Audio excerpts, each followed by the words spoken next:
Hi guys! Welcome to another English class. Hoje eu tô sem a minha câmera porque estragou no meu notebook, porém vocês conseguem ouvir a minha voz tranquilo, então tá tudo sob controle ainda. Então vamos dar sequência nessa aula. Então, a aula passada a gente viu um pouquinho, na verdade, né? Vocês viram um pouquinho sobre consumerism, que é o título da nossa nova unidade, né? Do quarto bimestre. Então, vocês fizeram a AVE de vocês, a gente conseguiu sintetizar esses primeiros capítulos, né? Que falam um pouquinho sobre essa temática. E a partir disso, a gente vai dar sequência com exemplos utilizando essa temática. E a gente vai para a parte gramatical. Vamos falar um pouquinho de prepositions, mas misses, já falamos sobre prepositions. Sim, porém agora a gente vai ver umas preposições não tão comuns e que abrangem outros tipos de função. Por quê? Porque a gente vai falar sobre multi-word verbs nos próximos capítulos e são, por exemplo, phrasal verbs e palavrinhas que são fundamentais que a gente saiba, conheça de preposição. Então aqui tem uma tabela enorme com as preposições, ok? Então, eu vou ler elas para vocês e eu vou chamar atenção apenas para algumas delas, porque vocês conseguem ler essa tabela sem problema. É uma tabela bem organizadinha da preposição meaning, né, que é o significado, e o example, como você utiliza essa preposição. Então, eu vou ler aqui todas elas, né, e eu vou chamar atenção para algumas. Então, vamos lá. About, against, among, around, as, besides, by, despite, for, from, like, of com um F só, of com dois F sós. Sim, gente, tem diferença. Out of, over, unlike, until, up to, with them, and without. Tudo isso aqui é preposição, mas Mrs. Like, por exemplo, é preposição? Pode ser preposição? Sim, olha só os usos que o livro traz. Então, like pode ser como no sentido de se parecer com alguém. I look just like you, eu pareço como você. Como em perguntas relativas a características de algo ou alguém, junto com o verbo to be, por exemplo. What is it like to live in a socialist country? What is it like? Como é?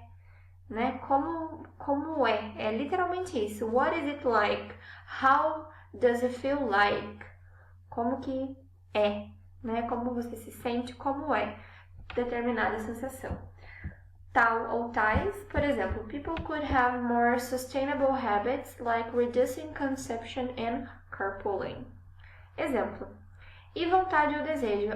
I never feel like eating vegetables. Eu nunca tô afim. E todos esses exemplos aqui, o like não está funcionando como verbo, o verbo gostar, ele está funcionando, na verdade, como preposição. Como que eu sei disso, Missy, sem me aprofundar tanto no âmbito gramatical?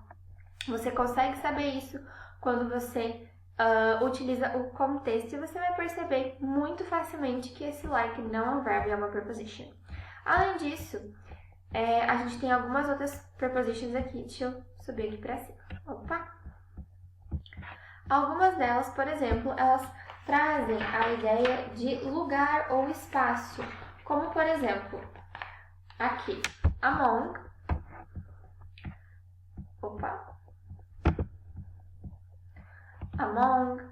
around, o by, que a gente já estudou na aula passada das preposições. Se você perdeu essa aula, volta um pouquinho que tá lá.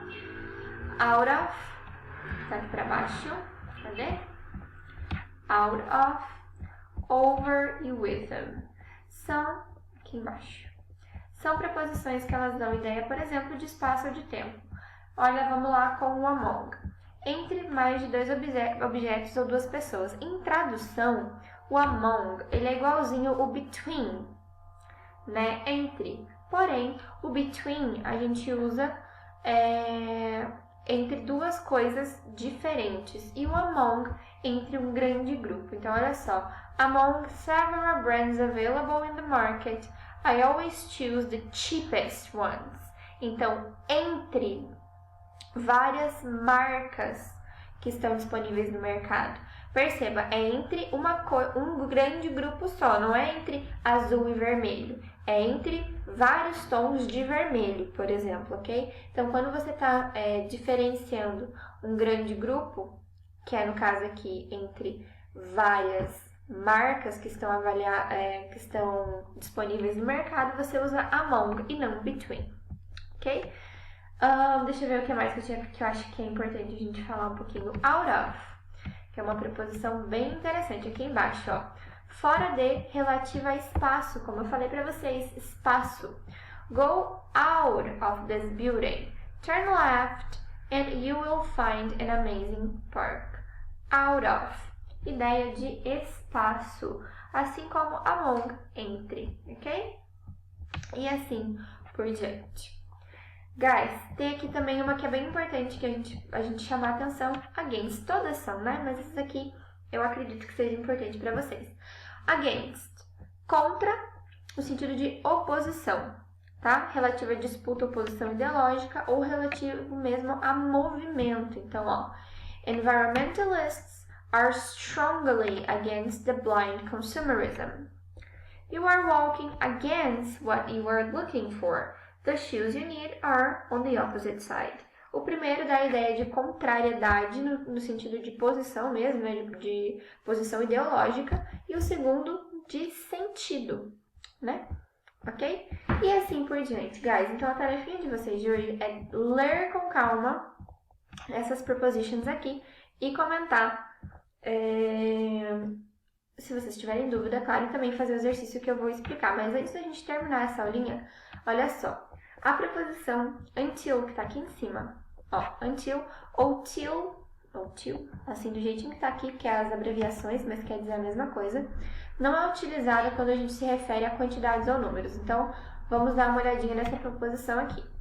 Until, você usa quando você quer falar até, ou seja, relativa a intervalo de tempo, é uma preposição que também é relativa a tempo.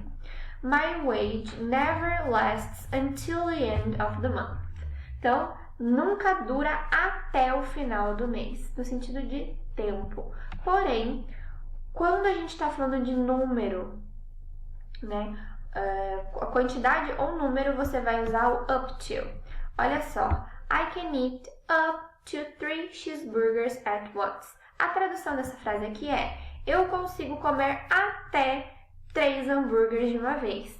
Porém, você está usando number 3. Então, você não usa o until, você usa up to. I can eat up to 3 cheeseburgers at once.